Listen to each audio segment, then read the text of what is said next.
আমি কি কোনো দলের কথা বলেছি? আমি শুরু থেকে নিয়ে লাভ করেছি।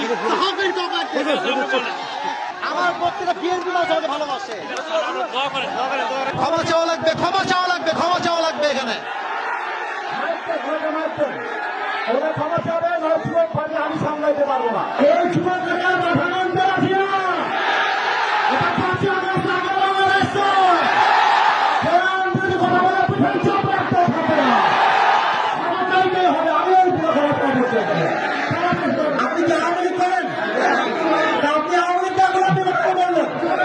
আল্লাহ বলে আইন চাপিয়ে আমাদের রাস্তায় আপনি যুবকদেরকে আপনি যুবকদেরকে আশ্চর্য কথা বগুড়ার মাঝে এইটা একটা উল্টা বলে কথা তাদের নাম ধরে দিব আমরা একেবারে।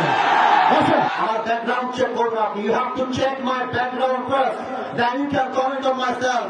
বগুড়ার মাটি এইটা, বগুড়ার মাটি থেকে ইসলাম যদি কথা বলবে এটা বগুড়া সহ্য করতে পারবে না। আরে আমি তো শেখ হাসিনাকে গুনি নাই, আপনি কোন মুখের জন্য হবে কি করবেন আপনারা? আমাকে কি করবেন?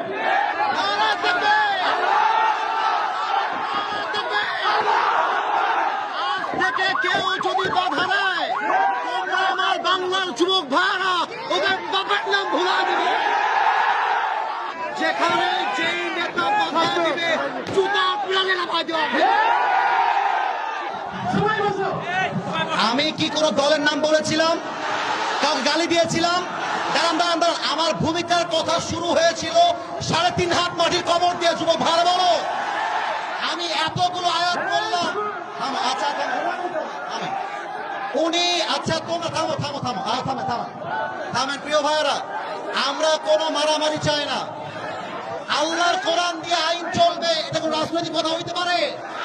এটা মুসলমানদের কলিজা পাবে। আগামী সংসদ চলবে কোরআন দিয়ে, সেই প্রবাদের পেছনে রাখতেও থাকবে না। যুবক ভাইরা আমার, আপনারা বুঝবেন আপনাদের এলাকায়, আমি কিছু বলবো না আজকে। তোমরা আমার সাথে থাকবো তো ইনশাআল্লাহ? তোমরা আমার পক্ষে আছো তো ইনশাআল্লাহ? আবার দেখা হবে না সুন্নাল্লাহ ওয়া তাআলা ওয়াসিল মুমিনিন। ইনশাআল্লাহ দেখা হবে ইনশাআল্লাহ।